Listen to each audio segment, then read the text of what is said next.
नमस्कार. कविताच टेलरिंगमध्ये तुमचं सर्वांचं खूप खूप स्वागत आहे. तर आजचा आपला असा विषय आहे की फ्रंट आर्म होलला चुन्या पडतात.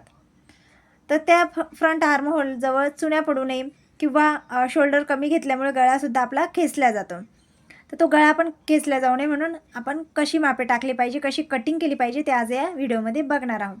तर इथे मी शोल्डर टाकून घेतला आहे 5.5 वर. त्यानंतर गळा रुंदी 2.25 वर घेतली आहे. आता आर्म होल मी 6 वर टाकून घेते आहे. वरती जेवढं शोल्डर घेतलं आहे तेवढंच आपण इथं खाली पण घेणार आहोत. 5.5 वर एक मार्क करणार आहोत. आता ही लाईन आपण आखून घेऊया.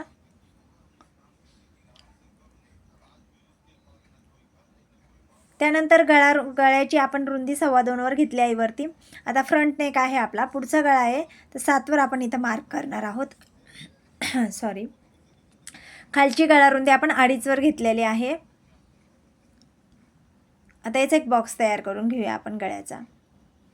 खालची गळा रुंदी नेहमी वरच्या गळा रुंदीपेक्षा पाव इंच किंवा अर्धा इंच आपल्याला एक्स्ट्राच घ्यायची आहे.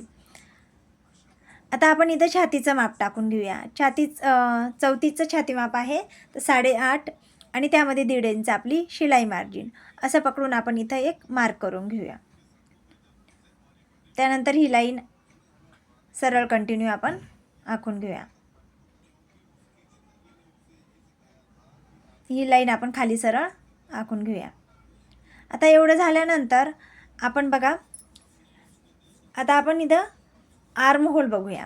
आता आर्म होल जे आहे ना त्याची जी सरळ लाईन आपण आखली ना त्याचा मध्य काढायचा आपल्याला. ह्या प्रकारे टेप दुमटो आणि जो मध्य काढला आहे ना तिथून पाव इंच आपल्याला आतमध्ये एक मार्क करायचा आहे आणि खालच्या साईडला आपल्याला अर्धा इंचावर एक मार्क करायचा आहे. आता हे दोन्ही मार्क आपण केलेले आहे ना त्याला पकडून आपल्याला इथं आर्म होलला शेप द्यायचा आहे. आता जो आपण आर्म होलला जो शेप देतो, फ्रंट आर्म होल आपण 1 वर घेणार आहोत. 1 इंचाचा आपण फ्रंट आर्म होल आणि दुसरा आपण इथं 1.25 इंचावर. आता जे आपण मार्क केला आहे ना हे बघा, तिथून आपल्याला हा शेप द्यायचा आहे. या प्रकारे थोडंसं मध्ये येऊन आपल्याला हा शेप द्यायचा आहे म्हणजे तेवढा कपडा आपला कट होतो आणि आर्म होलजवळ चुन्या पडत नाही. आणि बॅक आर्म होल आपल्याला ह्या प्रकारे हे बघा ह्या प्रकारे आपल्याला आखून घ्यायचं आहे. आता हे बघा मध्ये जेवढं आपण मधून कट करू ना तर तेवढ्या आपल्या चुन्या कमी पडतात, तिथं चुन्या पडत नाही.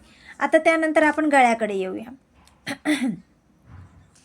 आता गळ्याला इथं मी राऊंड शेप देते आहे बघा. आता हा गळ्याला राऊंड शेप देताना पण आपल्याला काय करायचं आहे, गळ्याची जी आपली लांबी घेतली आहे ना त्याचा आपल्याला एक मध्य काढायचा आहे.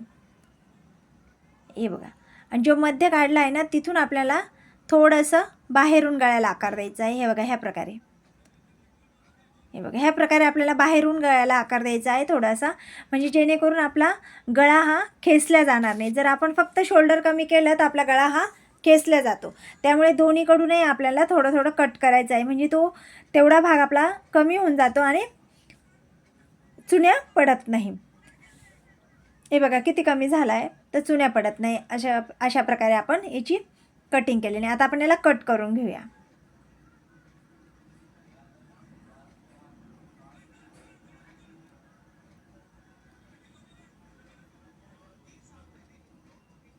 डायरेक्ट आपण फ्रंट आर्म होलपासूनच कट करूया कारण आता आपला पुढचाच भाग आपण कट करतोय डायरेक्ट.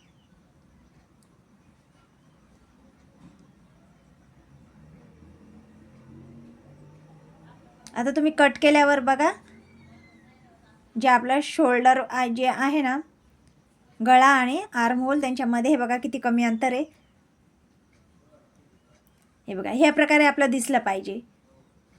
आतून आपला थोडासा आर्म होल आला पाहिजे म्हणजे ना हे जो भाग जेवढा कमी होईल ना म्हणजे आपलं चुन्या पडत नाही तिथं. आणि गळ्याकडून पण आपण थोडंसं कट केल्यामुळं गळा पण खेचला जात नाही. आता त्यानंतर आपल्याला काय करायचं आहे बघा, आपल्याला एकदम परफेक्ट जर आर्म होलची फिटिंग पाहिजे असं ना आर्म होल थोडासा आहे बघा खालून असा कट करून घ्यायचा आहे. हे बघा आता मी इथं तुम्हाला घेऊन दाखवते. 1.5 इंच जी आपण शिलाई मार्जिन सोडतो ना ती जिथं वरती मी वरती जेव्हा पहिला आर्म होल होता ना त्याची 1.5 इंच कुठे येते आणि आत्ता जे आर्म होल खालून मी आखला आहे मार्किंग केली आहे त्याचा 1.5 इंच आपलं कुठे येते बघा. ह्या साईडला थोडंसं 1.5 इंच जे आपण मार्जिन घेतली ना ती थोडीशी आतमध्ये येते. जेव्हा आपण आर्म होल थोडा मोठा कट करतो ना, तर ती आतमध्ये येते. म्हणजे आपण जी शिलाई मारू ना आता इथून फिटिंगची शिलाई आपण घेऊ ना, ती थोडीशी आपल्याला आतून जर आपण टाकली ना, तर एकदम परफेक्ट फिटिंग बसते. आणि तेच जर आपण आर्म होल जेवढा आहे तेवढाच कट केला आणि चुन्या जर पडल्या आणि आपण तिथं शिलाई जर मारली, तर आपला आर्म होल छोटा होऊन जातो. त्यामुळे आर्म होल थोडासा आहे आपल्याला खालूनच कट करायचा आहे. म्हणजे जेणेकरून आपल्याला शिलाई मारल्यानंतर जर चुन्या वाटत असतील तिथं, तर आपण जेव्हा शिलाई थोडीशी दाबून मारू ना, तर त्यावेळेस आपला आर्म होल छोटा होणार नाही. तर अशा प्रकारे आपली कंप्लीट झाली आहे. तर आशा करते की तुम्हाला आजचा व्हिडिओ नक्की आवडला असेल. व्हिडिओ आवडला असेल तर व्हिडिओला लाईक करा. अजून तुम्ही माझ्या चॅनलला सबस्क्राईब नसेल केलं, चॅनलला सबस्क्राईब करून घ्या. आणि व्हिडिओ शेवटपर्यंत बघितल्याबद्दल खूप खूप धन्यवाद.